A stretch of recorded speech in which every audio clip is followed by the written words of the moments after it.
Hey everyone, my name's Chris Lambert. On this channel, we talk Kanye West, and this one's pretty wild. You can see here the Sydney Morning Herald, good old Australian paper, says Kanye's planning Down Under tour, but he's been told footy comes first, which footy is Australian rules football, for those of you who do not follow the footy.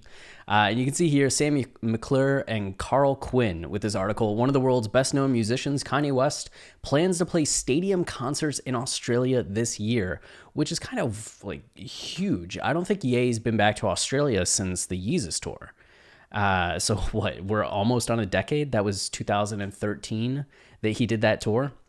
Pretty wild. Actually, that picture that's right there is a poster that was used for the Australian leg of the Yeezus tour, which, here, wait, does that? No, that does nothing.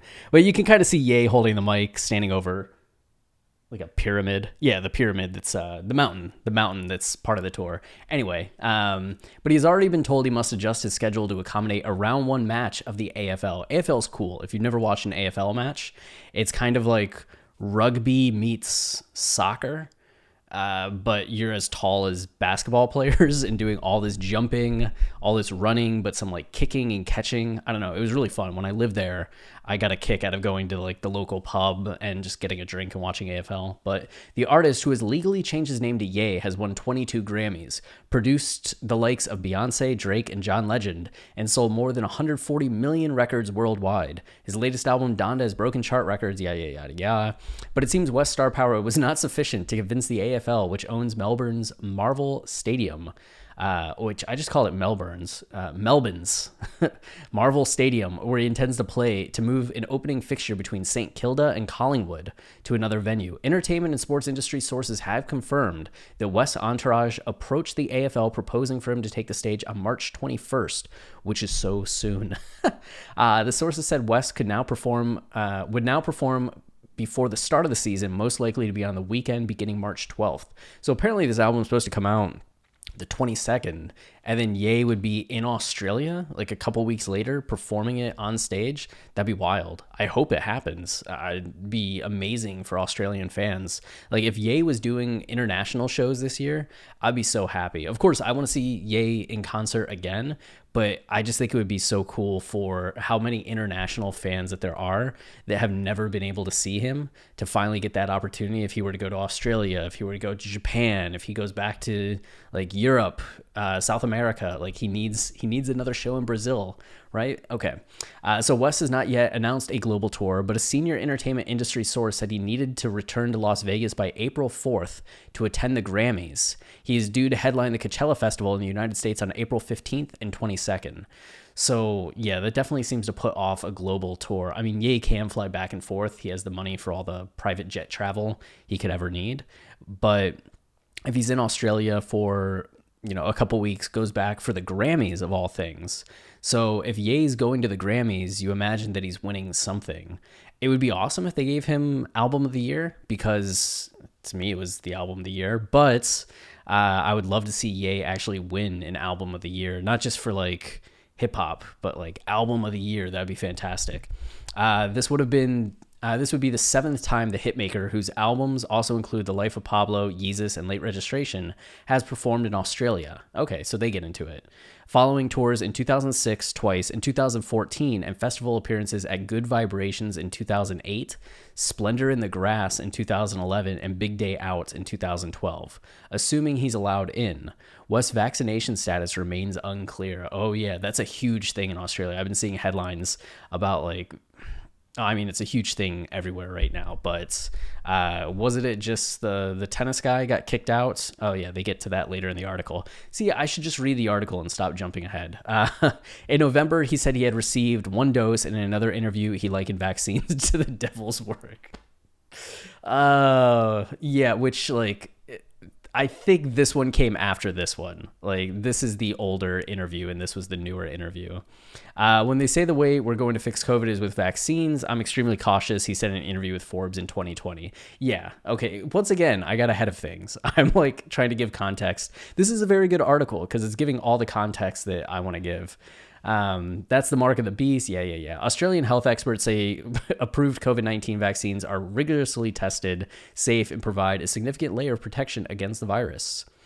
I've been fine with mine.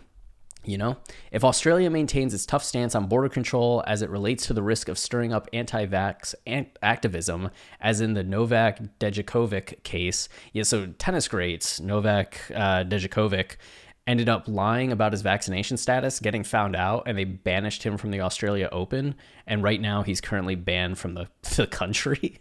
He was like straight up deported. And this is somebody that's like a world famous tennis player, like one of the greatest players of like the 21st century, and dude just got the boot. So the singer could face some challenges in getting an exemption to enter the country. Two sources with knowledge of his plans for the Australian tour said that with St Kilda set to host Collingwood at Marvel Stadium on March 18th, there would not be sufficient time for West production crew to bump in.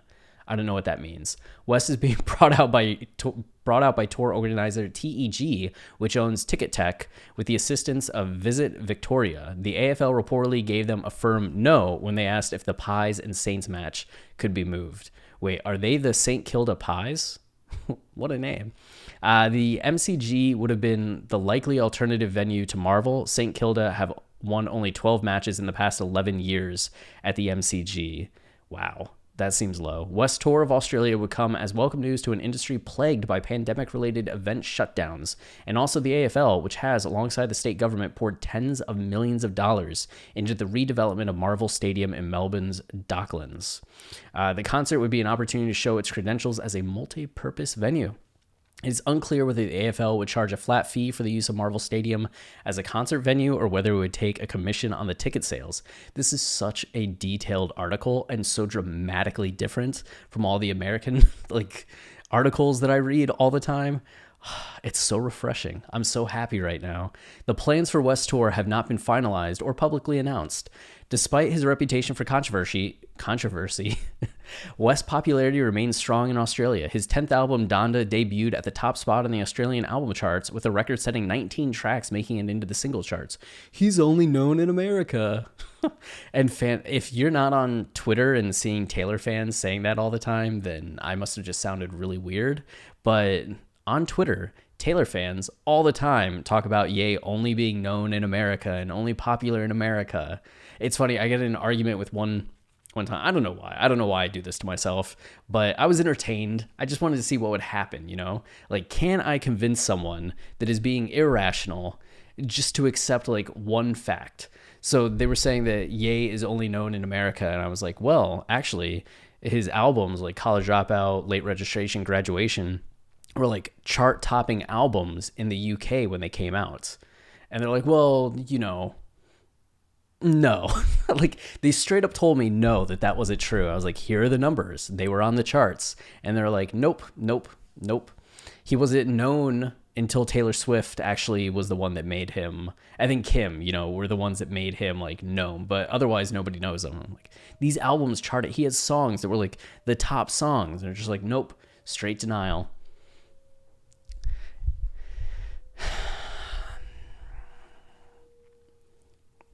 Anyway, okay. 19 tracks making it into the singles charts, and fans could expect theatrics from the former U.S. presidential candidate on his tour. Just to complete the album, he live streamed himself for hours holed up inside a cinder brick cell. It wasn't a cinder brick cell. It was a room, an office in a stadium, one of the fanciest stadiums in North America. But they describe it as a cinder brick cell. Oh, man. But in recent weeks, it's once again been West's personal life rather than his music attracting attention after he debuted a new romance with actor Julia Fox after his split from reality television star Kim Kardashian. Man, wow. Sam and Carl, you took us all on a journey. Thank you very much for your reporting. Well, we'll see if there are any updates or cancellations of this tour. Until next time, stay wavy and keep it loopy. Cheers.